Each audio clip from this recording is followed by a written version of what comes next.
Hello and welcome back to the Academy of the Magical Art. Today we're going to be continuing our series on the signs of the Zodiac by discussing the fifth sign of Leo, Leo being the ruler of the fifth house of the Zodiac, and the current placement of the Sun. The Sun generally transits Leo on around July 22nd or 23rd through August 22nd.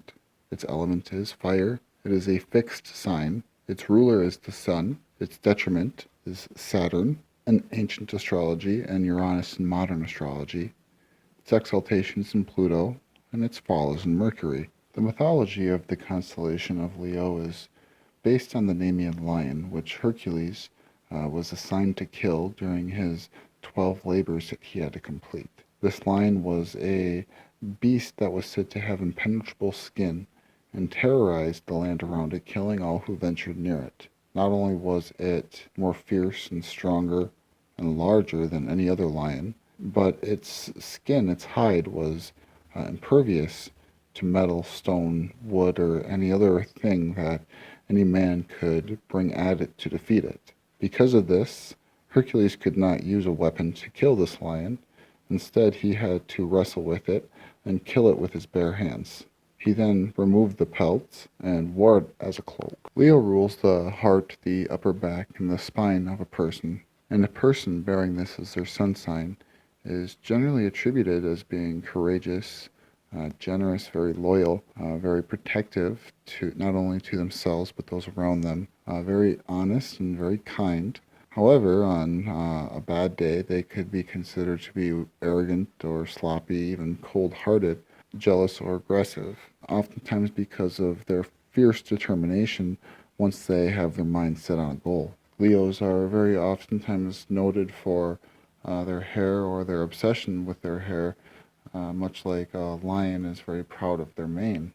They have very regal or royal-like stature, holding themselves above. They're considered to be the ruler of the horoscope and houses just because they do have that ingrained royal attitude about them. They have very expressive energy and are not only passionate but fiercely protective over their goals, their dreams, their loves, everything around them. They really can teach us and inspire us to lead using our hearts, being led by our emotions, almost wearing our hearts on our sleeves. Being that Leo is fixed fire, the other two fire signs being Aries and Sagittarius, Leo takes this fire and turns it into a roaring flame with intensity and heat, almost to where the people around them can just feel that passion burning inside of them. Leos are very oftentimes magnetic individuals and natural-born leaders because of these qualities. As a fixed sign, the other three fixed signs being Taurus, Scorpio, and Aquarius, it's falling in the middle of this summer, so this is the stabilizing of the season. Leos are all about having solid goals, solid foundations, something to really build something that will last off of. Fixed signs take the enthusiastic qualities of the cardinal sign and transmute and transform it, bringing it to some kind of stable form. So fixed signs are really all about how to do this and how to complete the goal. Being that the ruler of Leo is the sun, those who are born under the sun sign of Leo are really in their natural element, and you can tell that oftentimes they are somebody that if they are on the proper path, they will feel very comfortable in their own skin. The sun is magnified in Leo, and Leo is magnified by the sun. So Leo sun signs really enjoy being entertainers.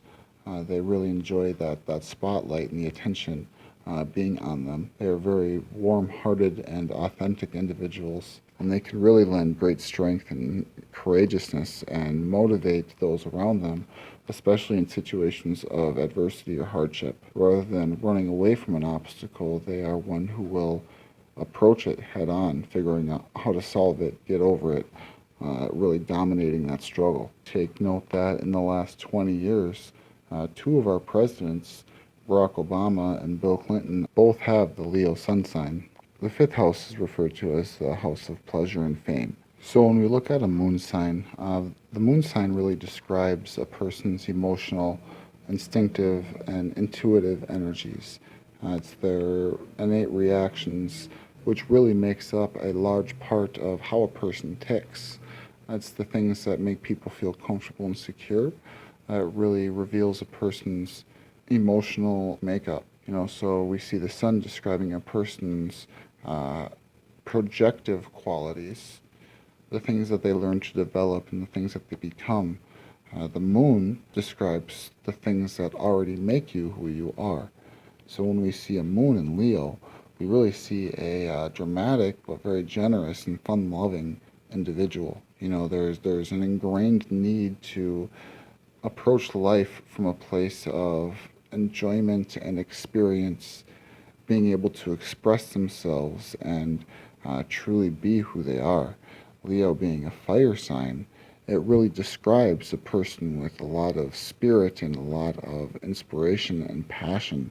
That they're likely to be warm on an emotional level, not so much carrying the regal attitude of the sun, but more the inviting and caring attitude of the moon. So, being that Leo is ruled by the sun, when we see Mercury moving into Leo, Mercury ruling our communications and our ability to send and receive things on that communicative level.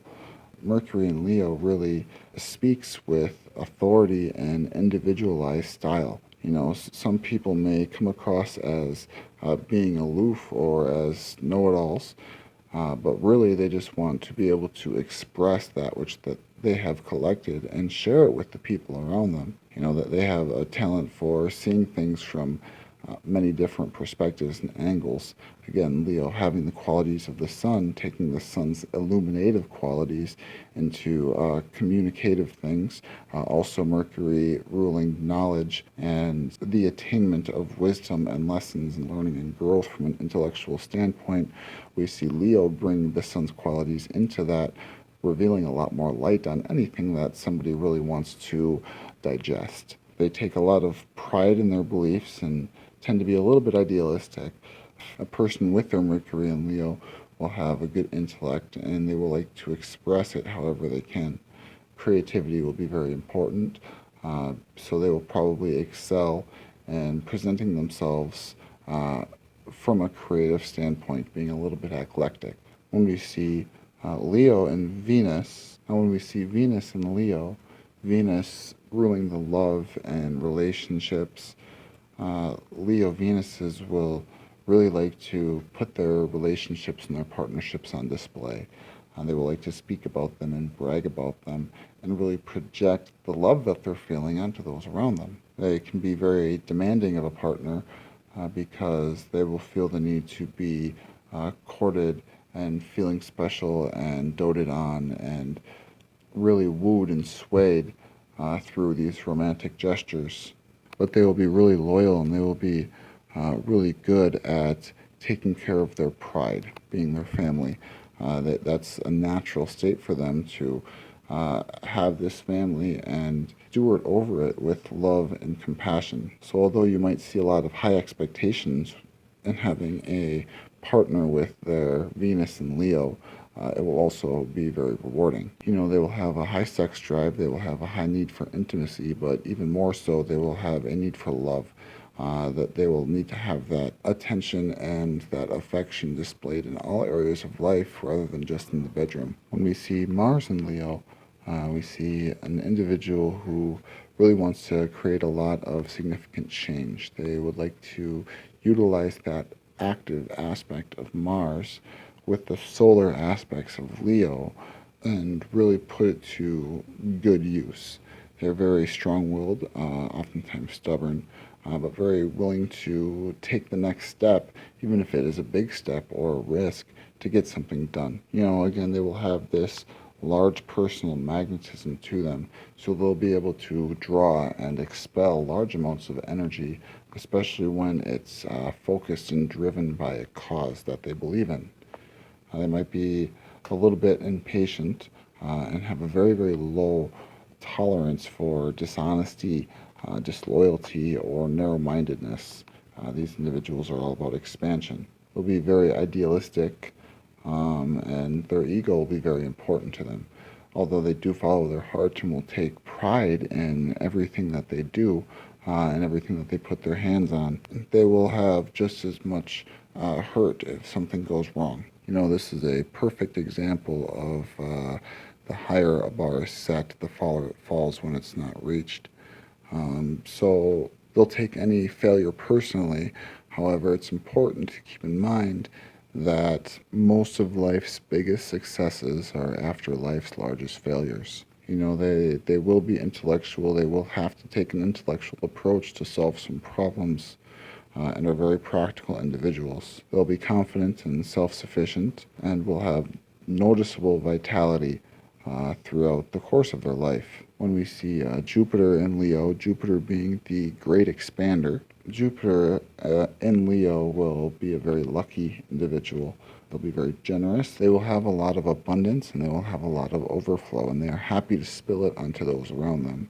They need to present themselves with dignity and are very, very sincere. But it's important, again, with Jupiter being the expander, that an individual with their Jupiter in Leo keeps a close eye and check on their ego and any sense of pride, because that head can get big quick, which, as we know, never leads to good things. An individual with their Jupiter in Leo might take things personally. If somebody disagrees with them, they'll take it as a personal insult rather than a dash of cognitive dissonance. So it's important to also keep a little bit of an eye or a watch on that. These are very calculating people, and they are naturally drawn to those who intrigue or interest them, but not necessarily challenge them. It is important that a person with Jupiter in Leo has an outlet for their energy. They have to be able to go and do things and expel that in a healthy way. They will possess a lot of talent, the talents of the Leo, whether it be in leadership or creativity, arts and drama, anything that really puts them in the spotlight. Now, an individual with a Saturn in Leo, Saturn being Jupiter's polarity, we will see the qualities of the Leo, but with the rings of Saturn around it. Things will be clearly defined. They will want to be a leader. They will want to be expressive. They'll have all of these things to offer. However, finding the proper outlet from which to pour it forth may be a little bit difficult for them. You'll definitely notice them as the disciplinarian in the home setting. They'll need to find ways to express themselves in order to prevent themselves from feeling bogged down or boxed in. Saturn and Leo individuals will oftentimes get in their own way. They'll not see that way to pour forth their energy. They'll get down on themselves and oftentimes stay down when that happens. It can be easy for them to develop an attitude of inferiority or not being good enough, thus leading to self-sabotage and just constantly tripping over their own feet.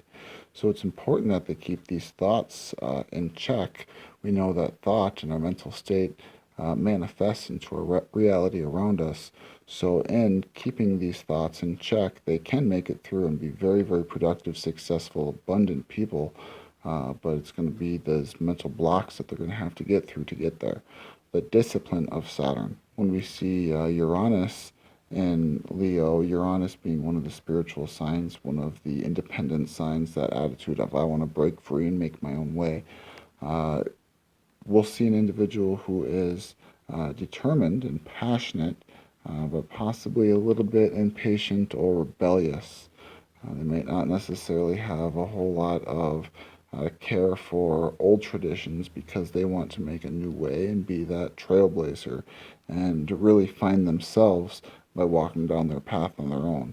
They'll have very strong personalities and kind of need to be careful not to push people over while they're charging down the path. A person with their Uranus and Leo might experience their love life a little bit differently and with a little bit more challenge, because due to the fact that they're always trying to blaze some kind of a new path and find themselves and do things differently, traditional relationships may seem a little off to them, Oftentimes they will constantly be trying to find a new person to be with and explore these new things, not necessarily going through the necessary processes of closure in the last relationship.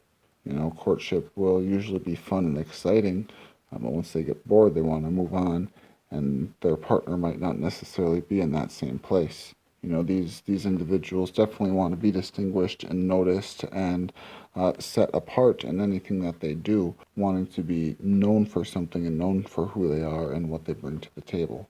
With Neptune and Leo, again, we see these creative talents, these flares for entertainment, for film, for art or fashion or anything. They'll have this high creative energy getting ready to bubble out of them, and will be very generous and sociable and mostly overall stable individuals. Having a Neptune in Leo really brings an interesting aspect to an individual's charts, because they have a lot of the abilities and the successes, but having a tendency to be a little bit spread out, wanting to do so many things, having such a love for all of the color and all of the drama and everything that they can do, can oftentimes leave the energies being too spread apart, and in doing so, creating a problem.